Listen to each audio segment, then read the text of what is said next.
Kelompok yang pertama.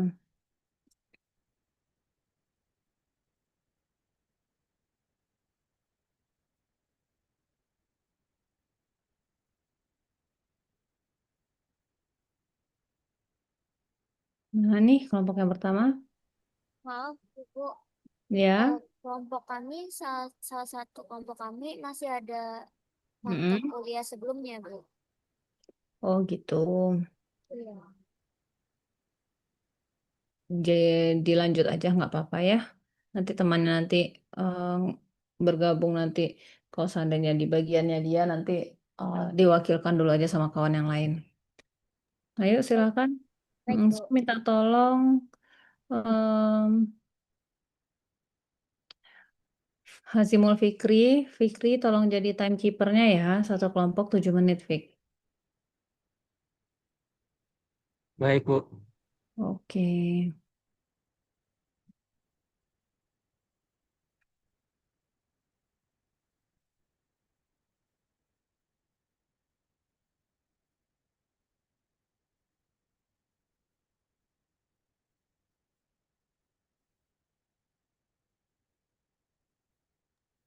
Oke, semuanya jelas ya, teman-teman. Oke, kami mulai ya, Bu dan teman-teman. Ya. Sebelumnya, selamat siang menjelang sore, teman-teman semua. Perkenalkan, kami dari kelompok 15 eh, membawakan tema teori fungsional. Kelompok kami, bisa di next. Nama-nama kelompok kami ada Jessica Putri Salwa dengan NIM 077, yang kedua Fatia Hasna dengan NIM 067, dan saya Tufanya Tana Saputra dengan NIM 070.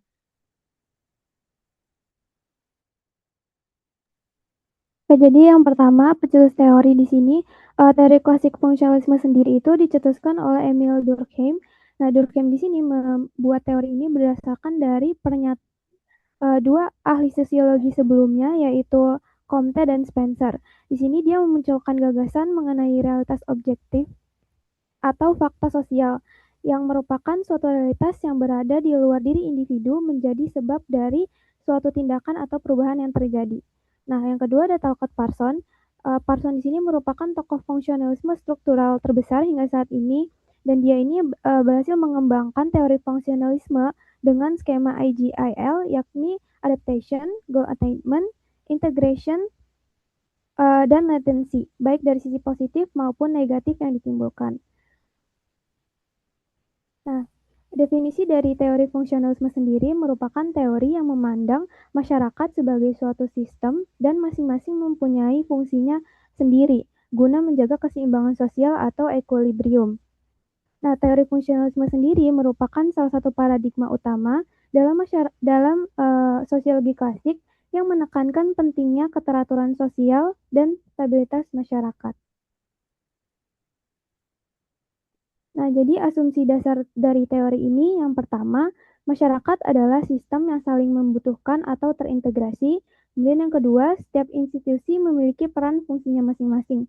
Institusi di sini tuh bisa institusi pendidikan, agama, keluarga, dan lain-lain. Kemudian yang ketiga, masyarakat itu cenderung mencari keseimbangan sosial atau equilibrium.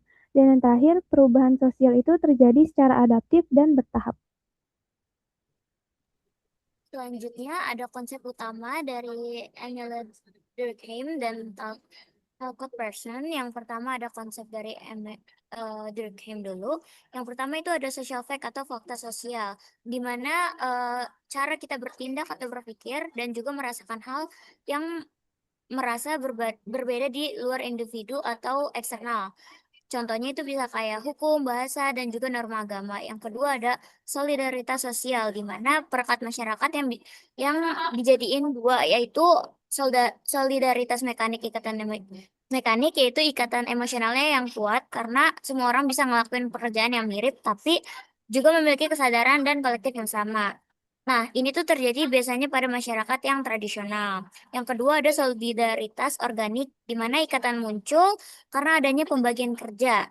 Nah, di sini tuh biasanya kita saling membutuhkan karena kita berbeda. Kayak contohnya petani butuh dokter, dokter juga butuh supir dan lain-lain kayak gitu. Dan ini biasanya terjadi pada masyarakat yang modern atau heterogen. Yang ketiga ada kesadaran kolektif. Ini kepercayaan dan sentimen bersama yang menjadi paduan moral masyarakat. Yang keempat ada anomi, di mana keadaan tanpa arah atau hancurnya norma-norma sosial. Nah, ini tuh bisa terjadi ketika perubahan sosial terlalu cepat sehingga masyarakat bisa kehilangan pegangan moralnya. Konsep ini biasanya dipakai Durkheim untuk menjelaskan fenomena Bun-Bun. Next. Oke, yang kedua ada konsep utama dari Talco Person, itu ada tindakan sosial, sistem sosial, fungsi institusionalisasi, dan konsensus nilai. Yang dimana pertama itu Person melihat bahwa manusia ini bertindak secara tidak acak, melainkan diarahkan oleh orientasi nilai dan situasi lingkungan sekitarnya.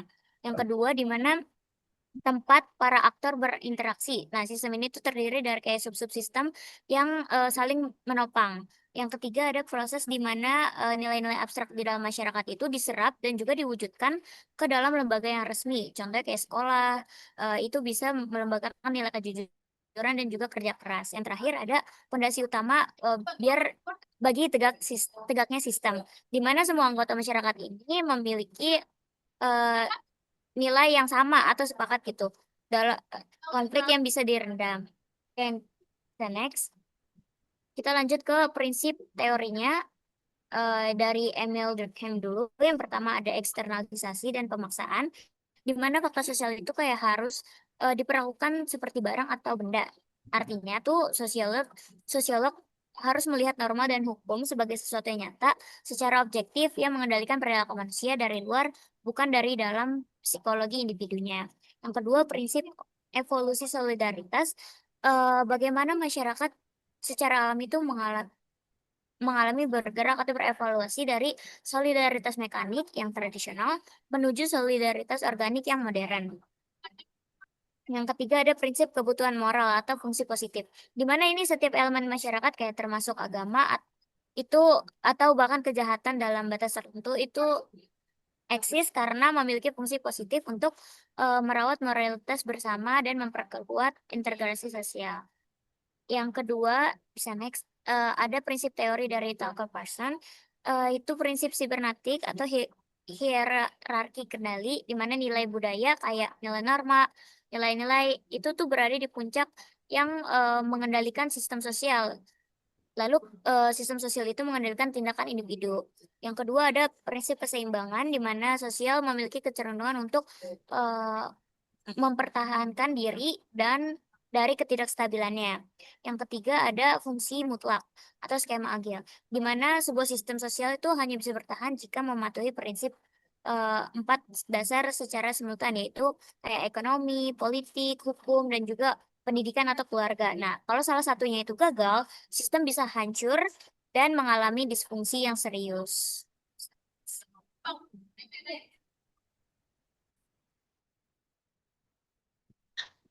Oke, kita lanjut ke kerangka teori menurut Emil Durkheim. Nah, pada teori fungsionalisme Emil Durkheim itu masyarakat dipandang sebagai sistem yang tersusun dari norma dan nilai sosialnya. Jadi struktur sosial ini membentuk proses sosialisasi, yaitu proses individu belajar mengenai aturan dan nilai yang berlaku di masyarakat itu sendiri. Jadi dari sosialisasi ini muncul regulasi moral yang membatasi sifat individualitas sehingga terciptanya solidaritas sosial. Nah, baik solidaritas mekanik maupun juga organik. Nah, lanjut.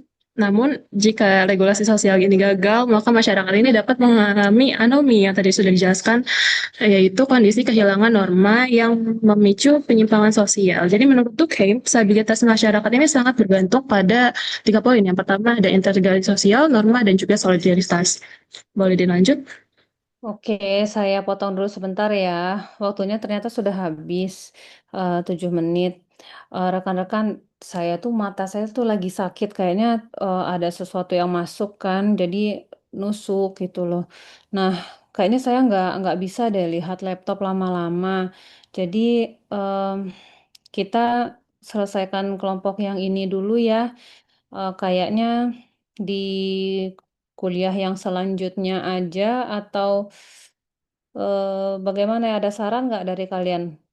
Saya nggak bisa nih lihat laptop lama-lama. Ada saran nggak ya? dari kalian? Apa tetap aja? Halo?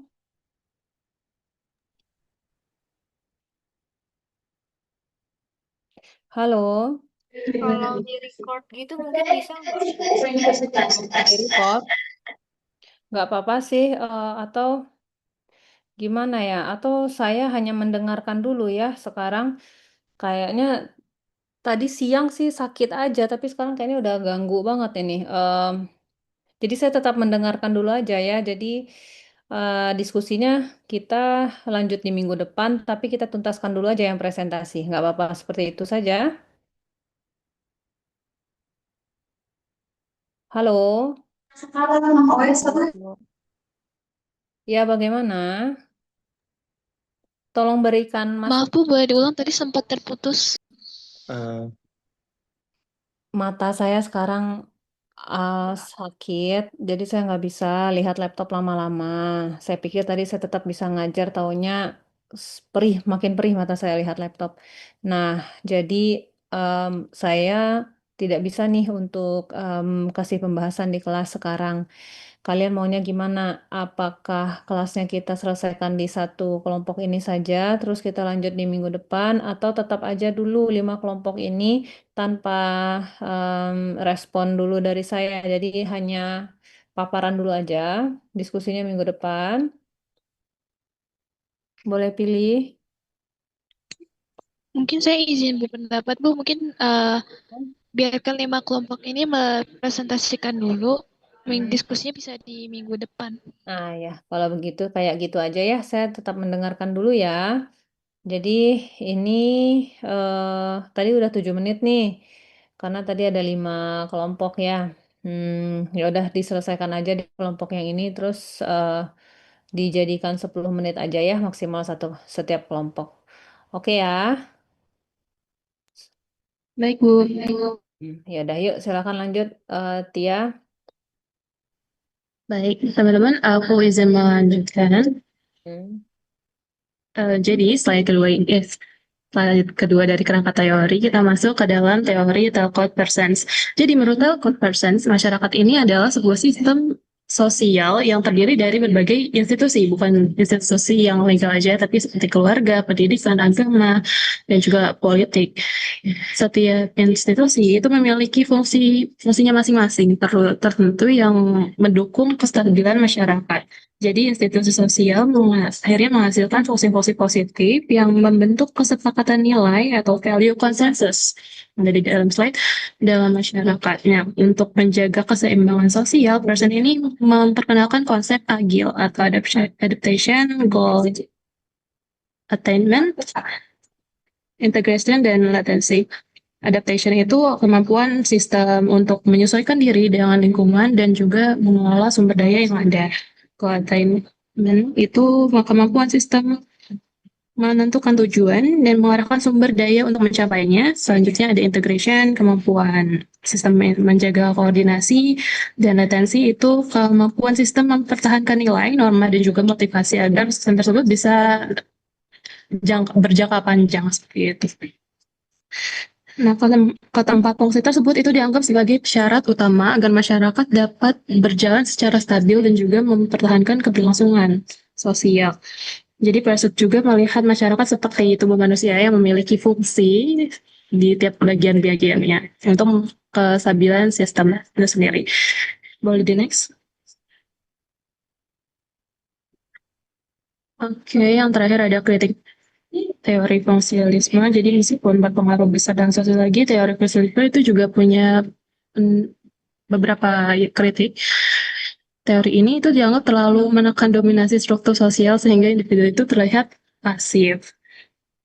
Nah, selain itu, tidak semua institusi sosial selalu memberikan fungsi gitu, fungsi positif, maksudnya bagi masyarakat. Nah, fungsionalisme ini juga terlalu fokus pada kesepakatan nilai dan juga keteraturan sosial. Jadi dibatas-batasi sehingga kurang memperhatikan konflik sosial dan juga ketimpangan kekuasaan yang ada di lapangan. Teori ini juga dinilai bersifat deterministik. Jadi karena perilaku manusia itu dianggap dibentuk oleh sistem sosial. Di samping itu, fungsionalisme itu cenderung konservatif karena mendukung status quo dalam masyarakat. Oleh sebab itu, teori ini dianggap kurang relevan untuk menjelaskan masyarakat modern yang semakin kompleks, semakin beragam macamnya, seperti itu. Oke, teman-teman sekalian. Jadi dari semua ini kami mendapatkan kesimpulan bahwa teori fungsionalisme ini memandang masyarakat sebagai sistem yang terdiri dari berbagai struktur sosial, yang dimana itu saling berkaitan untuk menjaga suatu keseimbangan dan ketertiban sosial. Di mana Emil Durkheim itu menekankan pentingnya fakta sosial kayak kesadaran kolektif, solidaritas sosial, itu tuh bisa menciptakan stabilitas masyarakat. Sedangkan kalau Talcott Parsons itu menjelaskan bahwa masyarakat dapat bertahan melalui fungsinya adil, yaitu kayak adaptation, goal attainment, integration, dan latency. Nah, jika fungsi-fungsi itu melemah, itu tuh bisa menyebabkan munculnya penyimpangan sosial dan kondisi alami. Di era globalisasi dan perkembangan teknologi seperti sekarang, masyarakat pasti dituntut untuk mampu beradaptasi tanpa kehilangan nilai dan identitas sosialnya. Teknologi dapat dimanfaatkan secara positif, tetapi juga menimbulkan tantangan seperti disinformasi atau rendahnya literasi digital. Oleh karena itu, teman-teman, keluarga dan lembaga pendidikan di sini tuh memiliki peran yang penting dalam membentuk generasi muda yang kritis dan juga mampu eh, menyaring informasi menjadi lebih baik. Nah, walaupun teori fungsionalisme ini sering dikritik karena dianggap terlalu mempertahankan status quo yang tadi dibilang, ya, tetapi teori ini tetap relevan dalam menjelaskan pentingnya kerjasama antar lembaga untuk menjaga stabilitas sosial. Eh, Mungkin akhir kata dari kami sebagai generasi muda, marilah teman-teman kita jalankan fungsi kita secara optimal sebagai agen perubahan yang bijak di era digital ini. Sekian dari presentasi kami dari kelompok 15. Terima kasih atas perhatiannya Bu Pinta dan juga antusias teman-teman semua. Jika ada tanggapan atau diskusi, kita bisa lanjut di minggu depan. Terima kasih teman-teman. Oke, Terima kasih. terima kasih juga. Yuk kita lanjut kelompok yang selanjutnya. Kelompok berapa itu ya? Kalian jangan lupa isi presensi ya. Kelompok 8. Langsung share screen ya. Saya izin saya screen ya, Bu. Iya.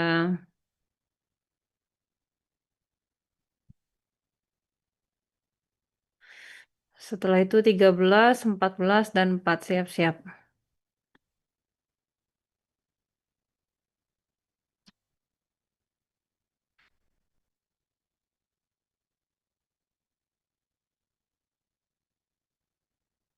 Fikri udah standby? Menghitung waktunya. Beda, Bu. Oke, yuk silakan dimulai. Baik, Assalamualaikum warahmatullahi wabarakatuh. Selanjutnya kami dari kelompok 8 akan mempresentasikan tentang Gerinda Response Theory yang beranggotakan saya, Andika dan Gibran dengan NIM 029 dan Raja dan juga Farel Agil. Mungkin NIM bisa next-nya aja. Dan ini akan dijelaskan oleh teman saya. Yang pertama, pencetus dari teori Radar Response Theory. Radar Response Theory ini pertama kali dicetuskan oleh Louis Rosenblatt pada tahun 1930-an melalui bukunya yang berjudul Literature as Exploration yang diterbitkan pada tahun 1938. Rosenblatt ini menjelaskan bahwa pembaca berperan aktif dalam membentuk makna tes yang dibaca. Hunjaman dan Aziz 2021. Sebelum teori ini berkembang, kebanyakan kritik sastra itu hanya berfokus pada penulis dan isi teks. Namun, Rosenblatt kemudian mengubah pandangan itu dengan menempatkan pembaca sebagai bagian penting dalam proses memahami sebuah karya sastra. Kemudian selain Rosenblatt, teori ini juga dikembangkan oleh beberapa tokoh lain, seperti yang pertama, Richard. Dia membahas bagaimana pembaca itu memberikan respons emosional terhadap karya sastra. Kemudian yang kedua, Wolfgang Isar. Dia menjelaskan bahwa teks itu memiliki bagian-bagian yang harus dilengkapi sendiri oleh pembaca melalui sudut pandang mereka masing-masing. Kemudian yang ketiga Stanley Fish. Dia menjelaskan bahwa makna sebuah teks itu dipengaruhi oleh komunitas atau lingkungan dari pembaca itu sendiri. Next. Kemudian definisi teorinya. Reader Response Theory ini merupakan teori sastra yang menekankan bahwa makna sebuah karya itu, sastra itu tidak hanya berasal dari penulis atau isi teks, tapi juga dari respon pembaca terhadap teks tersebut. Artinya, pembaca ini memiliki peran yang aktif dalam memahami dan menafsirkan isi karya sastra. Jadi inti dalam teori ini tidak ada satu makna yang dianggap paling benar. Setiap pembaca itu dapat memiliki interpretasi yang berbeda sesuai dengan pengalaman dan sudut pandangnya masing-masing. Boleh di next.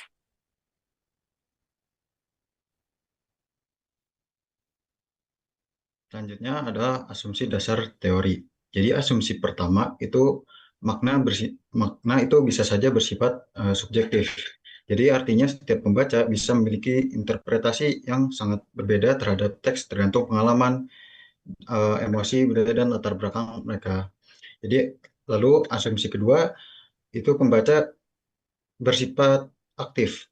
Jadi dalam teori ini pembaca nggak hanya menerima isi teks, jadi mereka juga ikut membangun makna dari apa yang mereka baca. Lalu asumsi ketiga itu pengalaman pembaca mengaruhi interpretasi. Jadi usia pendidikan dan pengalaman hidup itu bisa saja mempengaruhi cara mereka memahami sebuah karya. Next.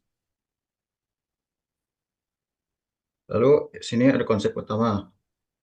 Jadi yang pertama itu interaksi teks dan pembaca. Itu makna yang muncul dari hubungan antara teks dan respons pembaca. Lalu yang kedua itu reader reception atau resepsi pembaca.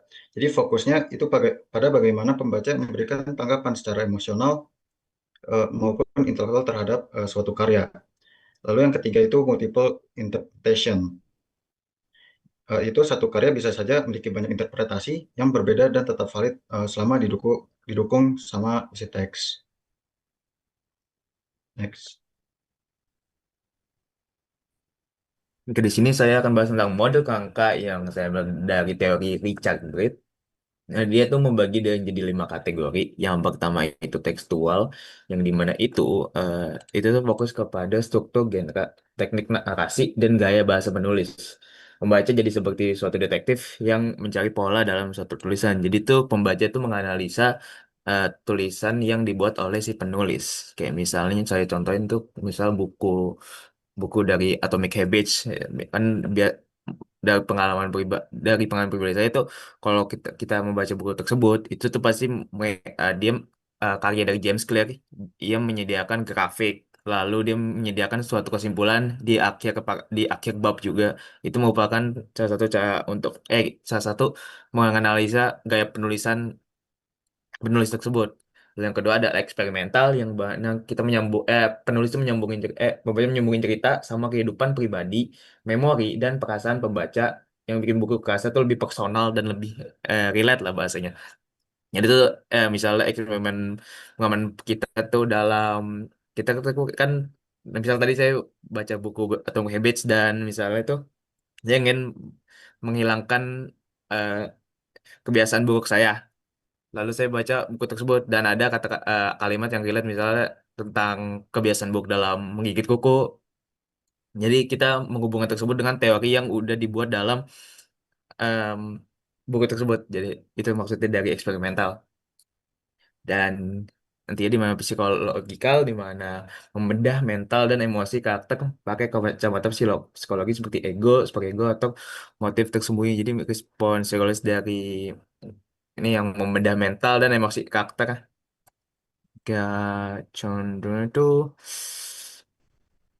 hmm, kita kayak saat ngebaca suatu teori itu mungkin lanjut dulu di sosial dulu mungkin di sosial itu kan eh, bagaimana diskusi seperti bang komunitas seperti di website ada yang namanya Google Kids itu bisa ngeubah atau memperluas cara pandang kita terhadap teks. Jadi website seperti Google Page itu kan kita bisa ngelihat review-review dari buku-buku yang orang-orang baca. Jadi kita bisa ngelihat bintangnya berapa, ulasan-ulasan apa. Jadi itu juga mempengaruhi pembaca untuk membaca buku tersebut atau tidak. Dan yang terakhir ada kultural baca di mana itu melihat bagaimana nilai budaya, normal sosial, dan sejarah pembaca mempengaruhi cara mereka paham simbol dalam buku. Jadi ini mengaitkan buku tersebut dengan fenomena budaya zaman sekarang lah. Misalnya kayak Atomic Habits, misalkan budaya budaya yang apa ya, tren-tren sekarang biasanya itu kalau sukses tuh harus lakukan gerakan kalau sukses kita harus melakukan gebrakan besar kan. Tapi dalam buku tersebut diajarkan kalau kalau sukses itu diajarkan dengan konsisten dalam me- melakukan 1% lebih baik setiap hari gitu. Jadi tambahkan kelas buat budaya yang selalu mendewakan hasil instan tanpa memerlukan proses gitu. Itu contohnya. Lalu di next dan di kelemahan dan kritik teori jadi dibedah jadi tiga di mana yang pertama itu kelemahan itu terlalu subjektif karena ini kan berdasarkan pengalaman pembaca masing-masing juga ya. Jadi kritik paling besar adalah teori ini dianggap bikin makna teks jadi terserah pembaca. Jadi suka membaca ini maknanya mau dibawa kemana. Kalau semua interpretasi dianggap benar, ditakutkan teks asli malah kehilangan esensi atau maksud atau yang mau disampaikan sama si penulis. Lalu yang kedua di mana mengabaikan otoritas penulis, di mana penulis yang sudah riset bertahun-tahun seolah-olah tidak dianggap lagi tujuannya karena begitu bukunya rilis, kendali penuh langsung pindah ke pembaca. Dan yang ketiga, susah dijadikan standar penilaian ilmiah karena respon tiap orang beda-beda dan sangat bergantung pada perasaan individu. Teori ini sering dianggap terlalu istilahnya bias secara psikologis dan susah buat dicari standar penilaian yang objektif dalam dunia akademik. Gitu, teman-teman. Eh, dan ini daftar pustakanya. Dan terima kasih. Oke, baik. Saya perlu luruskan ya, yang tadi mengenai teori reader response itu. Dia tuh teorinya itu digagasnya oleh Catherine Sheldrake Ross.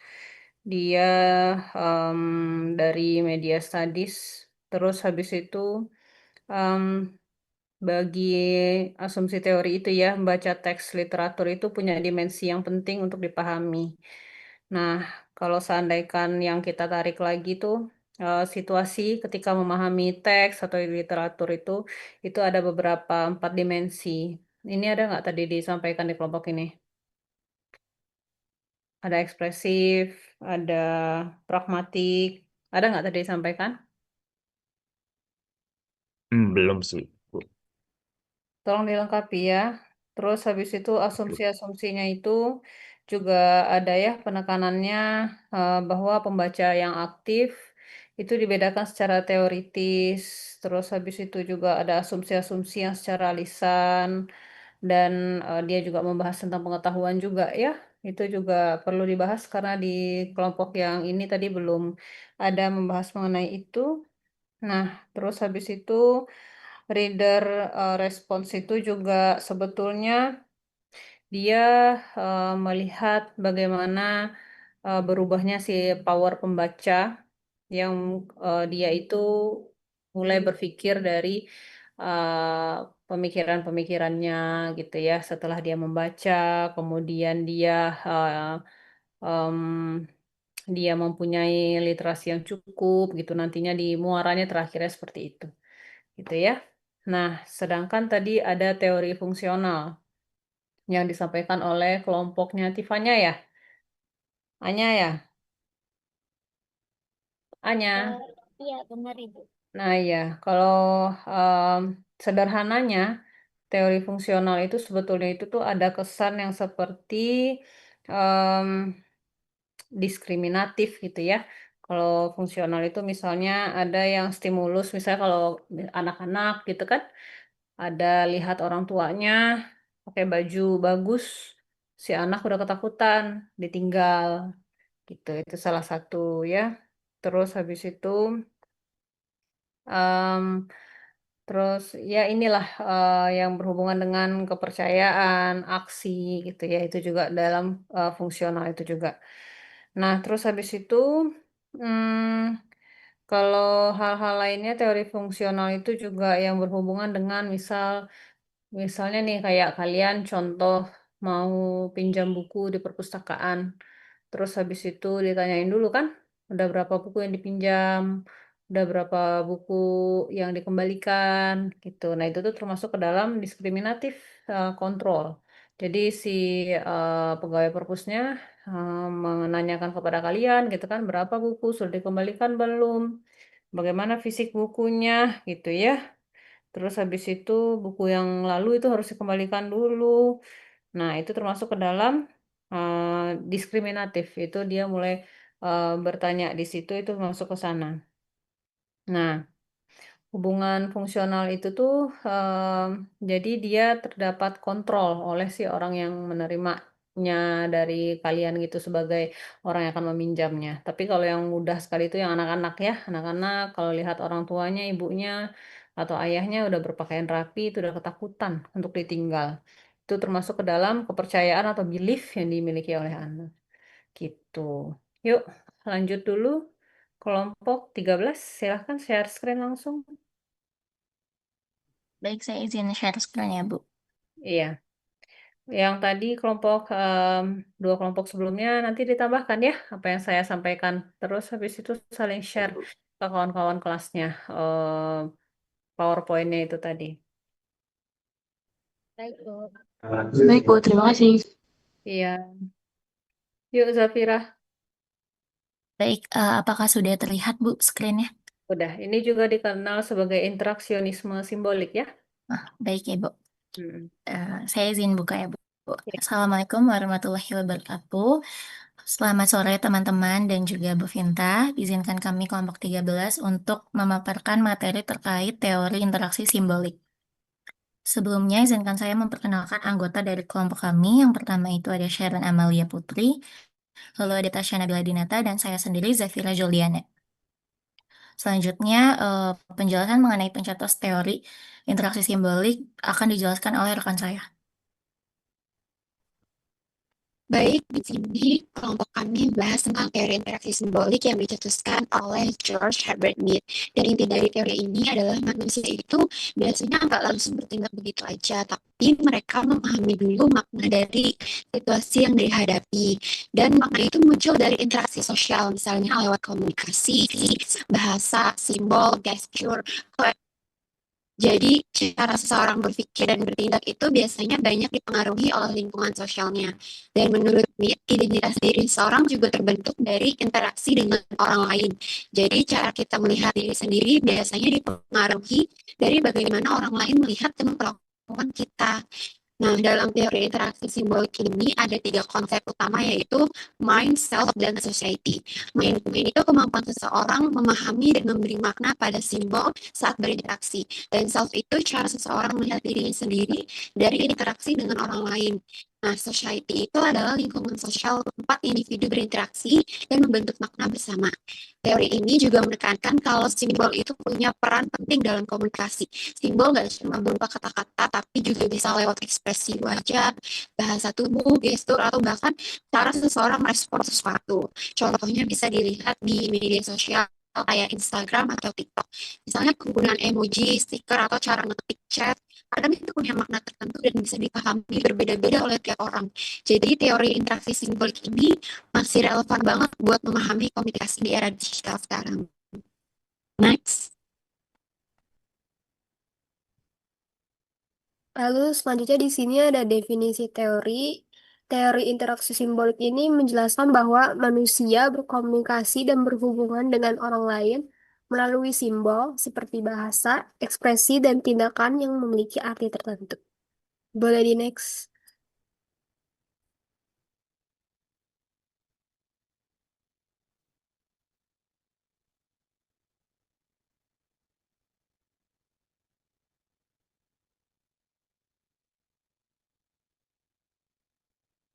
Oke, selanjutnya dalam teori interaksi simbolik ini ada beberapa asumsi dasar tentang bagaimana manusia memahami dan menjalani interaksi sosial. Yang pertama, manusia itu bertindak berdasarkan makna.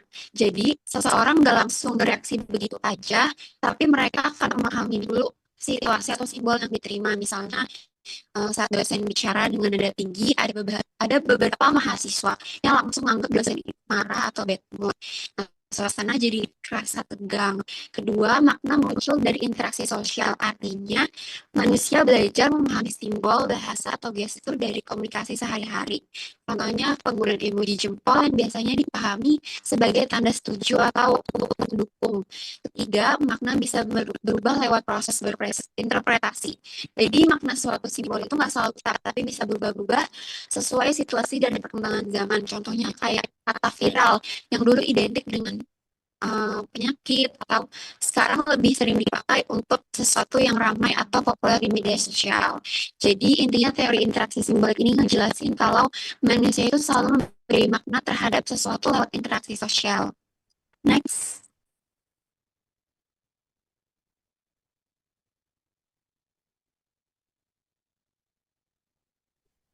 Selanjutnya ada konsep utama. Yang pertama ada makna atau bisa dibilang meaning, yaitu manusia bertindak berdasarkan makna yang mereka berikan terhadap sesuatu, baik objek, orang maupun peristiwa. Yang kedua ada bahasa atau language. Bahasa menjadi simbol utama dalam komunikasi yang digunakan manusia untuk menyampaikan dan memahami makna. Yang ketiga ada pikiran atau thought. Pikiran memungkinkan individu menafsirkan simbol dan menentukan tindakan sebelum bertindak. Yang keempat ada diri atau self. Konsep diri terbentuk melalui interaksi sosial dan penilaian orang lain terhadap individu.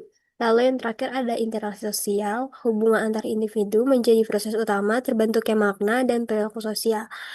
Konsep utama ini terdiri dari 5 tersebut, lalu berperan dalam bentuk cara seseorang memahami dirinya dan lingkungan sekitarnya. Mulai di next.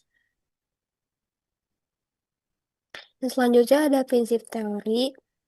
Yang pertama ada manusia bertindak berdasarkan makna. Yang kedua makna muncul dari interaksi sosial. Yang ketiga makna dapat berubah melalui interpretasi. Yang keempat simbol memiliki peran penting dalam komunikasi. Yang kelima masyarakat terbentuk dari proses interaksi. Di prinsip teori interaksi simbolik ini memiliki prinsip bahwa manusia bertindak berdasarkan makna yang dipahami dari suatu situasi. Makna tersebut juga muncul dari interaksi sosial dan bisa berubah sesuai pengalaman masing-masing individu. The next. Baik, selanjutnya ada kerangka teori interaksi simbolik. Menurut Mead, kerangka teori interaksi simbolik ini tuh menunjukkan hubungan antara 3 komponen, yaitu mind, self, dan society. Dan ini udah dijelaskan juga tadi secara garis besar di slide pertama di bagian pencetus teori, namun di sini saya akan menjelaskan lebih detail lagi terkait 3 komponen ini. Yang pertama itu ada mind. Mind adalah kemampuan manusia dalam menggunakan simbol untuk memahami atau menafsirkan suatu situasi sosial. Nah, simbolnya itu bisa berupa bahasa, gestur, tulisan, tindakan, atau kalau di digital society sekarang tuh kayak emoji itu juga termasuk simbol. Nah, menurut Mead, proses berpikir ini tuh bisa jadi dasar dalam menentukan tindakan seseorang karena dalam teori interaksi simbolik, manusia itu nggak langsung bereaksi terhadap suatu keadaan, tapi mereka akan terlebih dahulu mengartikan makna dari simbol yang mereka terima dalam interaksi. Contohnya itu kayak penggunaan emoji jempol yang tadi udah dijelaskan juga oleh Tasya. Jadi kita tuh secara otomatis gitu akan memahami kalau emoji jempol ini artinya adalah tanda persetujuan. Karena memang makna itu tuh udah disepakati dalam interaksi sosial. Jadi kita nggak akan mikir kalau makna emoji jempol itu adalah makna lain kayak artinya nangis, ketawa, dan lain sebagainya. Lalu yang kedua itu ada self.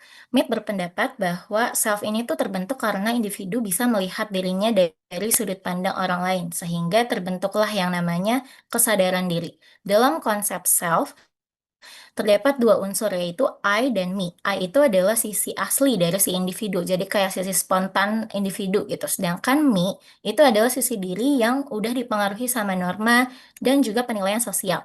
Contoh dari me ini tuh kayak ada seorang mahasiswa, dia tuh punya teman-teman di kelas gitu, terus teman-temannya itu sering muji dia gitu kayak dipuji kalau dia aktif di kelas atau aktif pas presentasi.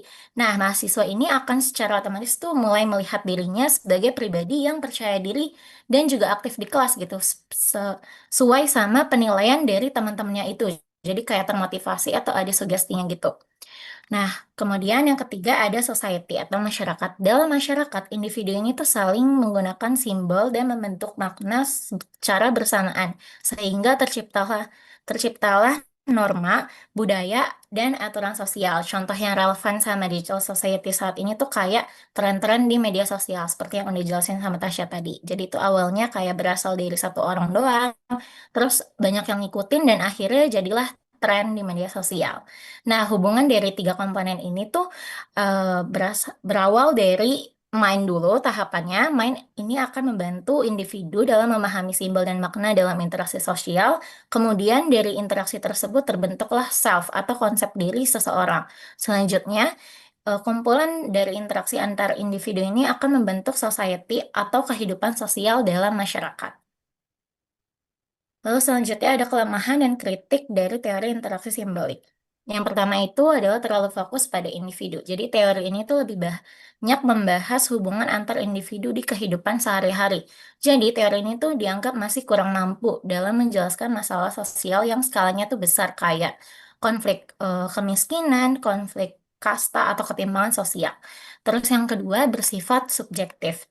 Makna dan simbol dalam teori ini tuh bersifat subjektif karena setiap individu itu punya interpretasi yang berbeda, sehingga hasil penelitian ini tuh sering dianggap subjektif karena tergantung sama penafsiran si peneliti itu, jadi masih subjektif. Lalu yang ketiga, mengabaikan faktor emosi dan biologis. Teori ini tuh terlalu fokus pada simbol dan komunikasi, sehingga kurang memperhatikan faktor emosional, insting, atau biologis manusia. Berikut daftar pustaka yang kami gunakan. Baik, cukup sekian ya yang bisa kelompok kami sampaikan. Apabila ada tanggapan atau diskusi, mungkin boleh di minggu depan. Oke, ini saya kasih yang ringkasnya dulu ya. Interaksionisme simbolik itu dia sebetulnya tuh nggak sesederhana yang tadi disampaikan ya, misalnya kayak contoh emoticon gitu kan. Nah, jadi dia nggak sesederhana itu. Dia itu lebih masuk ke dalam pemaknaan. Ada mind, self, dan society. Jadi kita itu tuh sebetulnya adalah seperti kita berdiri di depan kelas, di ruangan, mengetahui diri kita siapa, itu dari society kita. Nah, contohnya itu yang lainnya lagi, kalau yang berhubungan dengan benda, itu salah satu contohnya hmm, cincin kawin gitu. Nah, kalian tahu cincin kawin em, yang ini yang biasa digunakan, yang dipakai ya, yang udah dipakai, yang udah dikenakan lah oleh orang tua kalian masih pakai cincin, cincin kawin nggak sih? Masih pakai nggak orang tua kalian? Kalau saya cuman Hah? mama, papa udah Oh, nggak papa nggak. nggak pakai. Iya, Grace. Ayo. Makasih, Grace. Kawan-kawan yang lain gimana? Ayo dong, tolong bersuara. Ditutup screen-nya. Zafira, ada masih pakai cincin kawin nggak?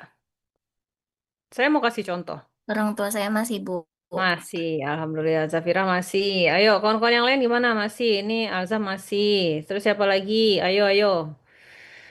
Mana ini kok pada tidur semua nih? Mana? Masih, Bu. Masih, ada masih. Masih banyak atau udah berkurang nih? Ayo dong, mana nih suaranya? Raja masih nggak Raja? Raja. Ini kalau nggak nyaut saya alpain ya. Raja Alpa. Raja Alpa ya, Grace. Terus Vika. Masih pakai nggak, Masih, Vika? Masih. Terus Darren masih pakai nggak orang tuanya? Masih, Bu. Masih ya. Nah, ini contoh aja ya. Jadi, cincin kawin itu umumnya kan kalau orang yang udah menikah gitu ya, walaupun sebetulnya itu bukan sesuatu hal yang wajib. Jadi umumnya kalau orang yang mengaitkan cincin kawin dengan cinta dan komitmen gitu kan. Nah, cincin kawin itu dia salah satu simbol ikatan resmi yang ada hubungannya di sana tuh ada emosional. Nah, kalau seandainya dihubungkan cincin kawin dengan konotasi yang positif, nah itulah yang berhubungan dengan ada ikatan dari si perempuan dan laki-laki seperti itu ya. Nah, terus habis itu orang-orang akan berikan reaksi negatif kalau seandainya ada menganggap sesuatu yang misalnya nggak pakai cincin kawin. Tapi sejujurnya sih beda-beda ya, nggak ada yang keharusan gitu kan. Terus terang sih saya sebetulnya nggak suka kalau laki-laki pakai perhiasan itu. Oh, pada awal mulanya seperti itu. Tapi mau nggak mau akhirnya pakai juga tuh ya cincin kawin. Nah, terus habis itu eh misalnya ini contoh nih, misalnya ada perempuan dan laki-laki. Perempuan kita kasih namanya siapa ya? Misalnya si Ani deh. Terus teman laki-lakinya misalnya si Ano. Si Ani menikah dengan si Ano, kemudian si Ani ini ya dia menggunakan cincin kawin yang seragam dengan punya si Ano, dibeli dari toko emas, kemudian juga keduanya sepakat pakai cincin kawin itu, menyematkan cincinnya, disaksikan oleh orang banyak, gitu ya. Kemudian, padahal kan sebetulnya pun mereka membelinya itu dari toko emas. Dan sekarang itu kan jadi berada di jari tangan mereka masing-masing. Kemudian si Ani sama si Ano itu seolah-olah berubah. Yang cincin yang mereka punya itu, yang tadinya itu hanya sekadar simbol yang berhubungan dengan sakral dan cinta yang mereka punya gitu ya, tapi berubah menjadi komitmen. Nah, suatu ketika, misalnya nih, terjadilah ya, si Ano berwudu, terus habis itu dia melepas cincinnya atau lagi cuci tangan nih. Terus habis itu cincinnya dilepas sama dia, terus ditaruh lah sama dia di dalam laci di saat di kantor ataupun dia simpen lah misalnya di satu tempat yang dia lupa naruhnya. Kira-kira si Ani gimana pas dia ketemu sama si Ano? Si Ano nggak pakai cincin kawinnya, gimana kira-kira? Ayo, gimana tuh kira-kira? Boleh by chat? Marah. Terus gimana tuh? Gimana lagi? Raja, gimana lagi Raja? Mana kamu tadi? Gimana kalau cincin kawinnya nggak dipakai? Gimana Raja? Nyalain Raja. Mic kamu. Ya Bu, Lagi jawab. Asal jawab yang saya tanya. Ya kesel Bu kalau nggak dipakai cincin kawinnya gitu. Terus apa lagi? Apa analisamu yang terjadi dengan cincin kawin itu? Hmm? Bete, kata Elman. Aduh, Elman berasa banget nih ya ngetik bete-nya ya. Gimana Raja? Iya Bu, Curiga. iya Bu. Ya gimana? Apa analisismu tentang cincin kawin itu? Curiga, cemas. Oke, apa? Apa dugaanmu? Ya, kalau cincin kawinnya nggak dipakai ya jadi Hmm? curiga, Terus? marah, jadi Oh, kayak menimbulkan pikiran-pikiran yang oh ya enggak. Nah, terus enggak gitu. iya, oke. Raja nggak jadi nggak hadir ya Grace, ada orangnya. Nah, terus habis itu nanya kenapa nggak dipakai katanya Elman. Itu masih bagus itu kalau nanya Elman. Nah, terus habis itu eh ternyata si Ano waktu pas sampai rumah nih, ya kan, didapati oleh si Ani kan, nggak pakai cincin kawin. Si Aninya marah, terus habis itu Aninya juga inilah ya menjauhi si Ano, kemudian anggaplah dia punya anak gitu kan. Anaknya juga menangis gara-gara melihat orang tuanya yang sedang tidak mempedulikan anaknya gitu kan. Nah, terus habis itu si Ani ini juga bisa aja jadi nangis ya kan, jadi ya drama lah gitu kan. Nah, perasaan hancur dan galau yang dirasakan oleh si Ani. Padahal itu kan hanya sekadar cincin aja, tapi ya itu tadi simbolnya yang akhirnya itu tuh membuat cincin itu tuh memiliki kekuatan yang lebih gitu ya. Nah, jadi si Ani pun juga perempuan ya biasanya ya, udah sampai tak terkendalikan, dia sampai berpikir mempertanyakan tentang cintanya si Ano ya kan. Banyak hal lah kalau perempuan ini. Nah, terus habis itu si Ano itu juga akhirnya dipandang oleh si Ani ini udah berkhianat gitu.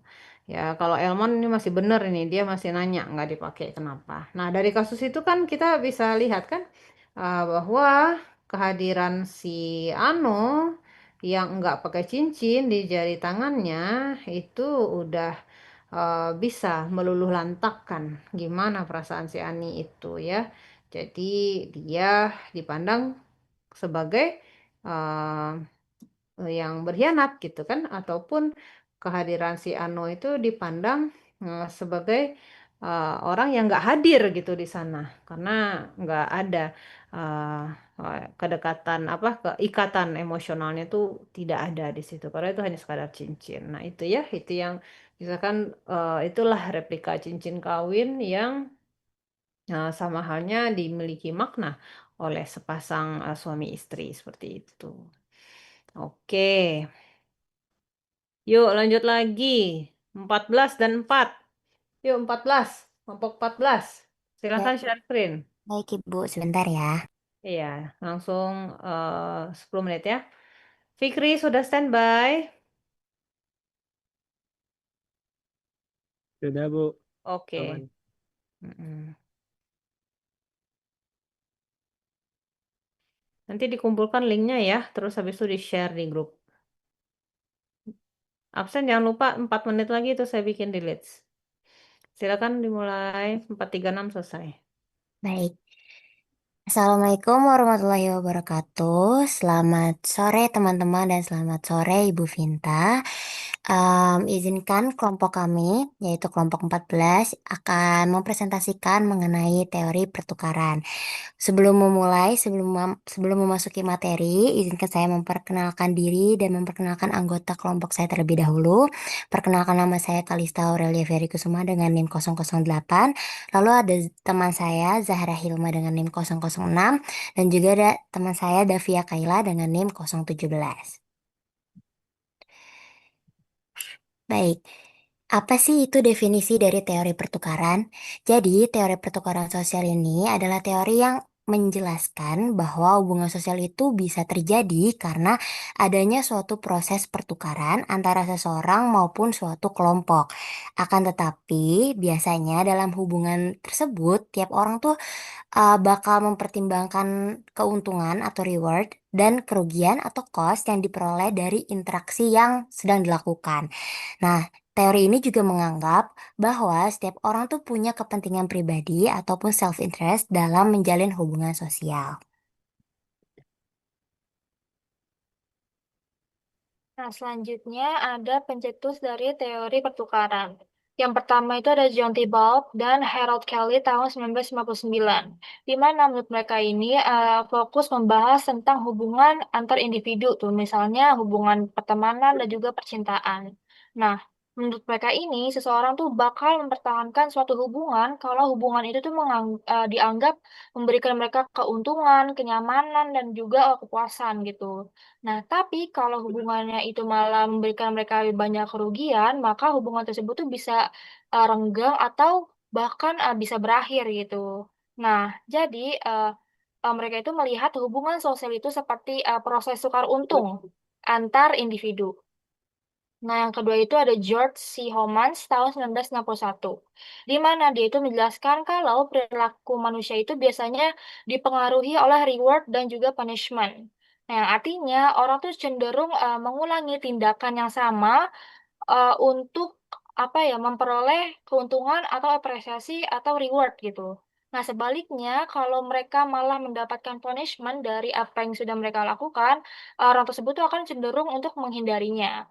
Nah, jadi menurut Homans tuh hubungan sosial tuh terbentuk karena manusia tuh mencari hal yang menguntungkan bagi dirinya sendiri. Nah, yang ketiga itu ada dari Richard Emerson tahun 1962, di mana Emerson itu mengembangkan teori pertukaran sosial dengan fokus pada kekuasaan dan juga ketergantungan. Nah, dalam hubungan sosial itu kan ada pihak yang lebih membutuhkan dibanding pihak lainnya. Nah, orang yang mempunyai sumber daya lebih besar itu biasanya tuh punya kekuasaan tertinggi dalam hubungan tersebut. Nah, jadi hubungan sosial itu juga bisa menciptakan ketimpangan kekuasaan. Nah, yang terakhir ada Peter Blau dari tahun 1964. Nah, Blau ini menjelaskan kalau pertukaran sosial itu nggak cuma terjadi antar individu, tapi bisa dalam kelompok juga dan juga masyarakat. Nah, menurut Blau, ketika seseorang itu memberikan bantuan atau keuntungan kepada orang lain, nah biasanya itu akan muncul rasa kewajiban gitu untuk membalas hal tersebut. Nah, dari proses itu tuh bisa aja terbentuk hubungan sosial, kerjasama, dan bahkan kekuasaan dalam lingkungan masyarakat. Next.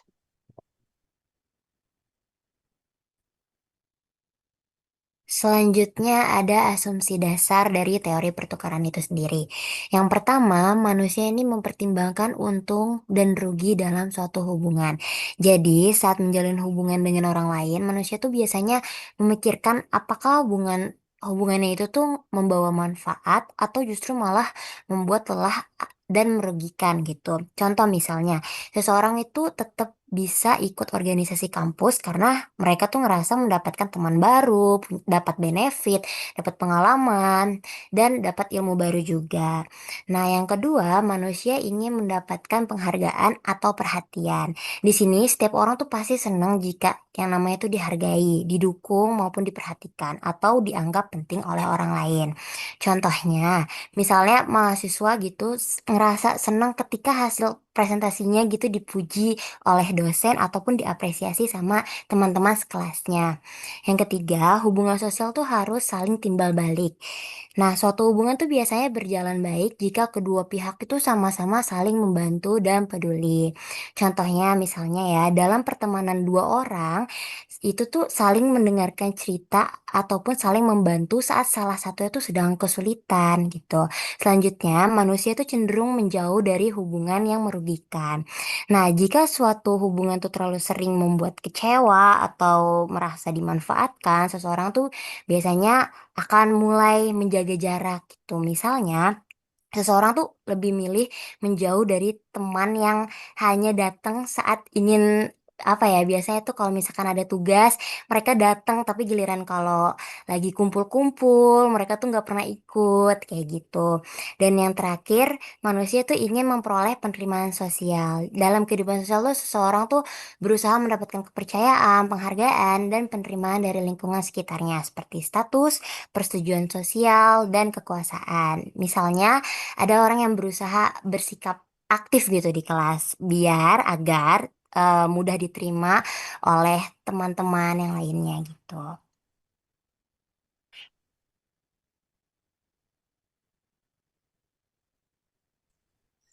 Baik, selanjutnya ada konsep teori pertukaran sosial. Di sini ada 3 inti dari konsep teori ini. Yang pertama ada reward atau imbalan atau manfaat, yang dimana ini tuh adalah keuntungan atau manfaat yang diperoleh individu dari interaksi sosial yang mereka lakukan. Selanjutnya ada cost atau pengorbanan, yang dimana pengorbanan ini hal yang harus dikeluarkan oleh setiap individu dalam suatu hubungan sosial. Cost ini tuh dapat berupa kayak waktu, tenaga, emosional, maupun pikiran mereka.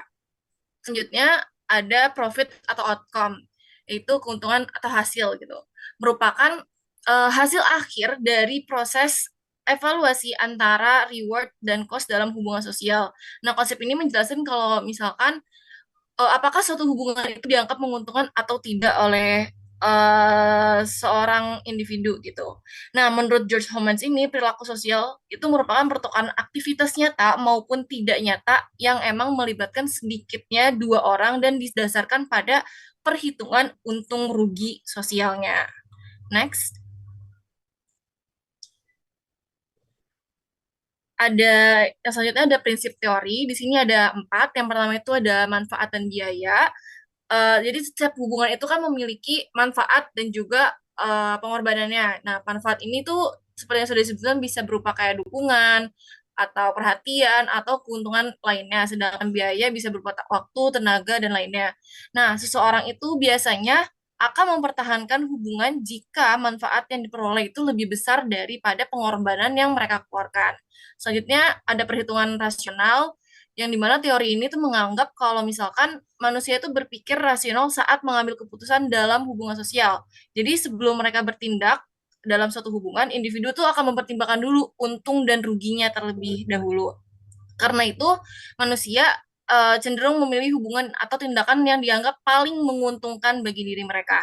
Selanjutnya ada timbal balik, yang dimana hubungan sosial itu terjadi adanya proses saling memberi dan juga menerima. Nah, ketika seorang memberikan bantuan itu biasanya ia juga berharap mendapatkan suatu balasan lah dari orang tersebut. Selanjutnya ada kesetaraan dan keadilan, yang dimana individu itu cenderung ingin hubungan yang mereka jalani itu adil dan seimbang. Kayak contohnya kalau misalnya pacaran aja, dalam hubungan romantis mereka nggak mau kan effort sendirian, maunya ada timbal balik gitu. Next. Ntar lagi habis waktunya ya. Oke, jadi singkat aja kalau misalnya kerangka dalam interaksi sosial, ini kerangka pertukaran teorinya di mana individu tuh akan mempertimbangkan reward dan cost yang diperoleh. Kemudian mereka mengevaluasi atau menilai apakah hubungan tersebut itu memberikan keuntungan atau tidak. Jika manfaat yang diterima, lalu setelah mereka perhitungkan, mereka akan membuat keputusan gitu kan. Jika manfaat yang diterima lebih besar daripada pengorbanannya, maka hubungannya itu akan dipertahankan. Sebaliknya, jika hubungan dianggap lebih merugikan, individu cenderung mengurangi atau mengakhiri hubungan tersebut. Next. Oke, selanjutnya ada kelemahan dan kritik teori pertukaran. Nah, teori pertukaran sosial itu sering banget dikritik karena dianggap melihat hubungan manusia itu layaknya transaksi jual beli. Nah, jadi seolah-olah tuh semua orang tuh cuma mikirin untung dan rugi aja saat berhubungan dengan orang lain.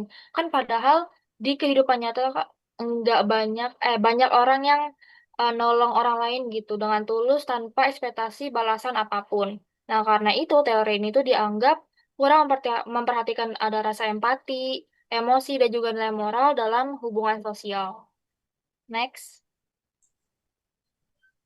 Jadi kesimpulannya, teori pertukaran sosial itu menjelaskan kalau misalkan hubungan sosial terjadi karena adanya pertukaran reward and cost antara individu. Dalam menjalin hubungan, manusia itu cenderung mempertimbangkan hubungan keuntungan, kerugian, dan juga timbal balik yang akan mereka peroleh.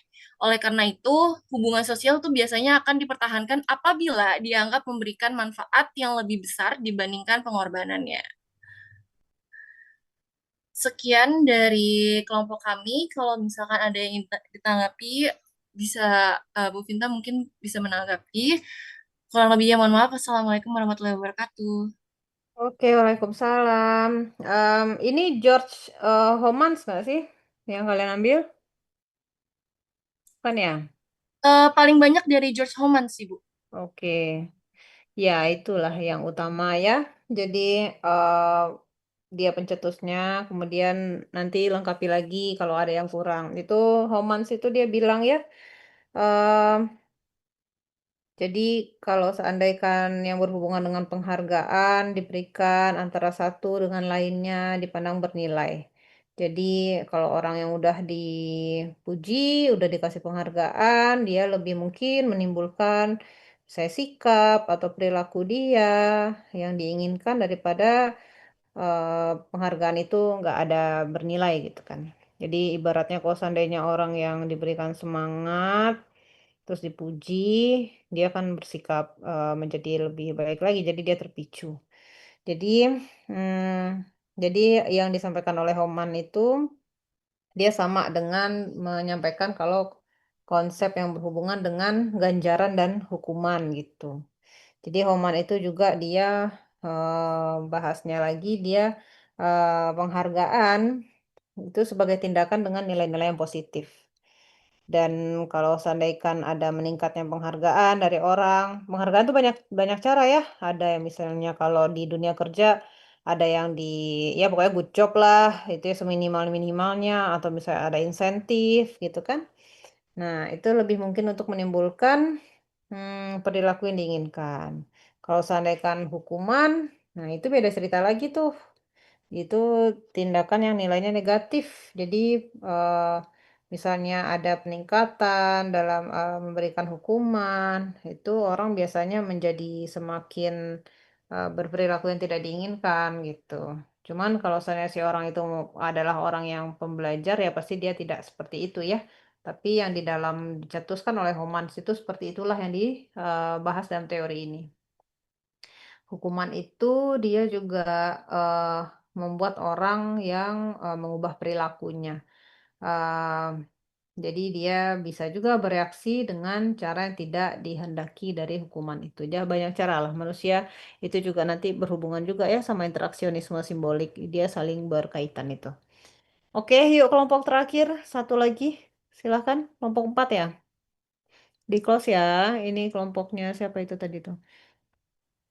Oke, sebentar, Bu. Iya. Lagi mau share screen dulu. Mm-mm. Tadi Tifanya yang pertama kelompoknya, terus kelompoknya Andika, terus kelompoknya Zafira, terus kelompoknya siapa lagi? Kalista, Ibu. Kalista. Kalista tadi bahas apa tadi? Kalista? Teori pertukaran. Oke, pertukaran ya. Terus setelah Kalista tadi kelompoknya siapa? Yang barusan? Yang barusan. Yang barusan Kalista ya. Iya, Ibu. Oke. Ayo, silahkan. Ini kelompoknya siapa ini? Raffi. Oke, udah kelihatan belum, Bu? Ya, udah. Oke, Assalamualaikum warahmatullahi wabarakatuh. Selamat sore, Bu Vinta, berserta teman-teman semuanya. Jadi, pada kali ini kami dari kelompok 4 akan memaparkan materi tentang teori perubahan radikal.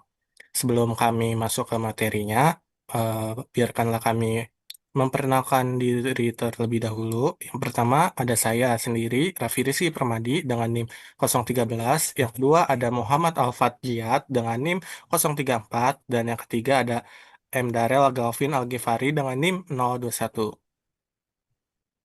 Oke, di sini ada slide tentang sang pencetus dari teori radikal, yaitu ada Eliza T. Dresang. Jadi, yang pertama itu publikasi utamanya itu merupakan teori perubahan radikal melalui bukunya, yaitu Radical Change atau Books for Youth in a Digital Age pada tahun 1999. Buku ini tuh membahas bagaimana teknologi digital mengubah cara anak dan remaja menerima suatu informasi. Udah gitu inspirasi utamanya itu beliau tuh menyadari bahwa teknologi digital tidak hanya mengubah media komunikasi, tetapi juga mempengaruhi pola pikir, cara belajar, dan cara manusia mencari informasi. Nah, dari latar belakangnya sendiri, si Elisa Tedresang ini adalah akademisi dan peneliti di bidang ilmu perpustakaan dan sains informasi. Pengalamannya tuh membuat ia memahami perubahan perilaku generasi muda dalam membaca dan menggunakan informasi. Nah, untuk fokus awalnya tuh si Elisa T. Dresang ini meneliti bagaimana generasi muda merespon buku dan literatur yang mulai memiliki karakteristik seperti dunia digital, misalnya lebih interaktif dan cepat berubah. Nah, dari definisi teorinya. Nah, jadi teori perubahan radikal adalah kerangka konsep yang menjelaskan bagaimana perkembangan lingkungan digital mengubah bentuk informasi dan perilaku pengguna. Dari yang awalnya bersifat kaku, kini tuh berubah menjadi kayak lebih interaktif, saling terhubung, dan mudah diakses secara global. Teori ini tuh kayak menunjukkan bahwa teknologi bukan hanya mengubah media, tetapi juga cara orang membaca, belajar, dan memahami suatu informasi. Boleh dilanjut? Baik, selanjutnya saya akan menjelaskan mengenai asumsi dasar teori. Teori perubahan radikal sendiri memiliki beberapa asumsi dasar yang menjadi landasan pemikirannya. Yang pertama, asumsi pertama, ini adalah pengguna sebagai pembuat makna aktif. Dalam teori ini, pengguna tidak dipandang sebagai penerima informasi yang pasif. Mereka justru aktif memilih, menyaring, dan menyusun informasi sesuai kebutuhan serta ketertarikan mereka. Artinya, ketika seseorang membaca atau mencari informasi, ia tidak hanya menerima isi informasi begitu saja, tetapi ia juga menafsirkan, menghubungkan, dan membangun makna berdasarkan pengalaman serta konteks yang dimilikinya. Lalu untuk asumsi yang kedua adalah sinergi lingkungan digital. Lingkungan digital dianggap mendukung kebutuhan manusia untuk berekspresi, mengeksplorasi ide, dan membangun koneksi. Contohnya melalui internet, seseorang dapat membaca informasi, menonton video, berdiskusi, memberikan komentar, bahkan membuat dan membagikan konten mereka sendiri. Hal ini menunjukkan bahwa lingkungan digital menciptakan ruang yang lebih terbuka untuk interaksi dan juga eksplorasi informasi. Asumsi yang ketiga adalah kemitraan yang setara. Dalam lingkungan digital, batas antara pakar dan pengguna biasanya menjadi lebih cair. Anak muda tidak hanya menjadi penerima informasi, dari orang dewasa atau lembaga resmi, tetapi juga dapat ikut berpartisipasi, memberikan tanggapannya, dan menciptakan informasi baru. Dengan demikian, hubungan antara penyedia informasi dan pengguna menjadi lebih partisipatif. Pengguna memiliki kesempatan lebih besar untuk terlibat dalam proses pertukaran informasi. Kemudian asumsi keempat adalah konvergensi media. Media cetak dan media digital itu tidak selalu saling menggantikan. Keduanya dapat saling melengkapi. Bahkan buku cetak sekarang lebih sering meniru gaya media digital, seperti alur bacanya nggak selalu berurutan, kemudian penggunaan visualnya itu lebih banyak. Kemudian konsep seperti tautan dan hyperlink. Nah, hal ini menunjukkan bahwa pengaruh digital tidak hanya terjadi pada media online, tetapi juga memengaruhi bentuk dan penyajian media cetak. Bisa di next. Oke, selanjutnya ada 3 pilar utama. Jadi di teori perubahan radikal berdiri di atas 3 pilar utama yang saling mendukung, yaitu interaktivitas, konektivitas, dan akses. Dari interaktivitas, mungkin di sini teman-teman sering membaca artikel dari suatu website. Yang di halaman websitenya mungkin teman-teman sering menemukan tombol interaksi yang bisa mengantarkan teman-teman ke suatu halaman. Nah, ini merupakan salah satu contoh dari interaktivitas. Jadi, kita tidak harus membaca suatu informasi dari seluruh halaman website, tapi kita bisa menyesuaikan apa yang kita baca sesuai dengan minat dan kebutuhan. Lalu pilar yang kedua ada konektivitas. Mungkin di sini teman-teman sering mencari jurnal dari Google Scholar. Nah, dari jurnal yang lagi teman-teman cari, jurnal tersebut bisa terhubung ke referensi lain atau bahkan ke penulis lain. Nah, menurut Dresang, ini tuh disebut sebagai konektivitas, karena informasi tidak berhenti di satu teks, tapi terus terhubung dan meluas ke sumber lain. Lalu pilar ketiga dan terakhir ada akses. Nah, dahulu mahasiswa kalau misalkan mau membaca jurnal, mereka itu harus datang ke perpustakaan. Nah, menurut Dresang, ini tuh disebut sebagai gatekeeping. Jadi ada pihak yang mengontrol siapa saja yang bisa mengakses informasi. Nah, sekarang dengan adanya repositori seperti Garuda dan Google Scholar, kita bisa mengakses jurnal dan artikel ilmiah dimanapun dan kapanpun. Bisa di next.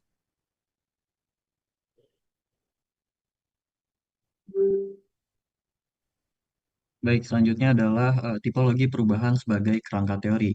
Dresang menjelaskan bahwa perubahan radikal dapat dilihat melalui 3 tipe utama, yaitu perubahan bentuk, format, dan perubahan perspektif, serta perubahan batasan. Tipe yang pertama, perubahan bentuk dan format. Jadi di tipe ini, perubahan bentuk dan format ini, sumber informasi kini lebih banyak menggabungkan teks dan visual. Susunan informasinya juga tidak selalu berurutan, tetapi bisa bercabang dan berlapis. Hal ini membuat pembaca dapat membaca dengan cara melompat-lompat, seperti saat menjelajah web. Pembaca tidak harus mengikuti satu jalur bacaan dari awal sampai akhir, tapi mereka dapat memilih bagian mana yang ingin mereka baca. Lalu tipe 2 ini adalah perubahan perspektif. Informasi tidak lagi hanya disajikan dari satu sudut pandang yang dominan atau absolut. Teori ini melihat adanya peningkatan representasi suara-suara yang sebelumnya kurang terlihat, seperti kelompok marginal, anak muda, atau perspektif alternatif. Dengan adanya berbagai sudut pandang, pembaca dapat memahami informasi secara lebih luas dan kritis. Kemudian tipe ketiga adalah perubahan batasan. Dalam perubahan ini, batas mengenai topik yang dianggap terlalu sulit, tabu, atau tidak pantas mulai bergeser. Topik-topik yang sebelumnya jarang dibahas, kini lebih sering disajikan secara terbuka. Selain itu, beberapa informasi atau cerita tidak selalu memberikan akhir yang pasti, tapi membiarkan membaca untuk menafsirkan dan menarik kesimpulannya sendiri. Lalu di sini ada aplikasi praktisnya. Kalau desain informasi sendiri, teori perubahan radikal ini dapat digunakan untuk mengevaluasi koleksi literatur, memahami perilaku pencarian informasi anak-anak muda, serta merancang antarmuka atau sistem temu balik informasi yang lebih sesuai dengan kebiasaan pengguna digital saat ini. Misalnya, sistem informasi modern kan perlu mempertimbangkan cara pengguna membaca secara cepat, berpindah antar halaman, kemudian penggunaan visualnya juga harus diperhatikan dan mencari informasi dari berbagai sumber yang saling terhubung. Bisa di next. Walaupun teori ini sangat berpengaruh, namun teori ini punya beberapa kelemahan. Di antaranya, teori ini awalnya hanya diperuntukkan pada anak dan remaja, jadi kurang bisa langsung diterapkan secara langsung pada orang dewasa. Lalu yang kedua, karena teori ini lahir di tahun 1999, teori ini belum bisa mengantisipasi perkembangan media sosial dan AI yang ada di zaman sekarang. Lalu yang terakhir, teori ini terlalu berasumsi bahwa semua orang punya akses pada teknologi yang sama, padahal kenyataannya kesenjangan digital itu masih tetap ada.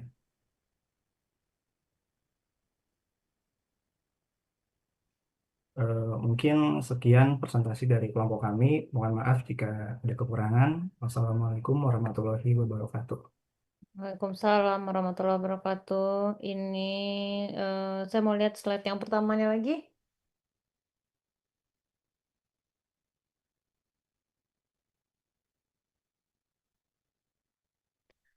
Yang paling awal ini teori Eliza T. Dresang ya. Coba lihat yang halaman pertamanya lagi deh. Halaman paling Ini udah halaman utama, Bu, yang pertama lagi ini. oke, perubahan radikal. Perubahan radikal berarti tadi dapatnya tadi dari sumber yang mana? Coba lihat lagi. Lihat lagi di itu daftar pustaka.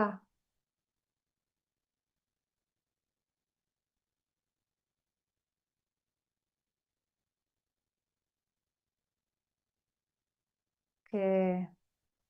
Nah, nanti dilengkapi lagi ya. Ini berarti langsung dapat dari bukunya langsung ya, dari e-booknya ya. Itu Betul, sebentar. Bu, kami dapat dari e-booknya. Oke, ya udah nanti eh, dia ini multi penelitian disiplinnya jelas ya, ilmu informasi dan perpustakaan, bahkan dia masuk ke dalam disiplin ilmu lainnya juga ya. Dia itu juga menguji tentang beberapa penelitian yang berhubungan dengan information digital gitu kan. Nah, terus habis itu ya pokoknya perubahan yang tadi yang disampaikan ya, bahwa perubahan digital itu sebetulnya tuh belum merata gitu ya, tapi ada digital divide, kemudian ada kesenjangan, itu yang luput dalam teori ini ya. Tidak tidak tidak ada dibahas kan ya? Bener gak? Oh, betul, Bu. Terus habis itu ini juga tiga konsepnya tadi interaktivitas, konektivitas, tadi akses tadi dibahas semuanya kan? Ya, Bu. Nah, jangan lupa modelnya juga ada tuh. Seingat saya modelnya juga ada perubahan radikal ini. Dia tuh salah satu teori kritis ya, eh, Darel. Jadi dia salah satu teori kritis dan yang berhubungan dengan bagaimana perkembangan pengetahuan dari yang sifatnya digital. Itu ada modelnya itu nanti itu bisa kamu cari aja ya di bukunya. Ada nggak dimasukkan? Tadi saya lihat tadi belum ada. Belum, Bu, nanti kami Nah, tambahkan ya, model. kan ya, itu ada modelnya. Itu model itu tuh jadi nanti dia langsung kelihatan tuh bagaimana prosesnya, alurnya gitu ya. Kemudian dalam model itu juga dia dijelaskan variabel-variabelnya yang ada. Sama misalnya masih ada tuh yang include yang interaktivitas, konektivitas, akses gitu kan, dan perilaku itu ada di sana. Itu nanti dilengkapi ya. Jadi satu kelas ini nanti disatukan dalam satu chat lah. Terus habis itu saling share yang 5 kelompok yang sudah bahas. Mohon maaf ya, saya belum bisa maksimal sekarang. Ini mata saya tuh udah 2 hari yang lalu. Perasaan saya tuh nggak apa-apa, nggak apa-apa. Tadi saya udah ke kampus, saya ke kampus tadi bahkan pakai kacamata hitam. Pas pulang dari kampus kok kayak itu tuh semakin ini loh, sakit matanya. Ini saya sambil-sambil merem, buka mata, merem, buka mata. Ini warnanya kuning lagi nih. Tajam juga nih warnanya nih. Ya udah ya, nanti kita lanjut lagi di minggu depan. Terus habis itu absennya em, tadi saya sudah dapat info yang tidak hadir siapa dan saya tahu yang presentasi tadi siapa. Terus sudah sih baik kawan-kawan semua. Minggu depan karena semester 4 dan 6 masih online jadi kita tetap online ya. Sejujurnya saya ingin offline sih, sejujurnya. Kalau seandainya kalian mau offline, kasih tahu saya ya. Saya setuju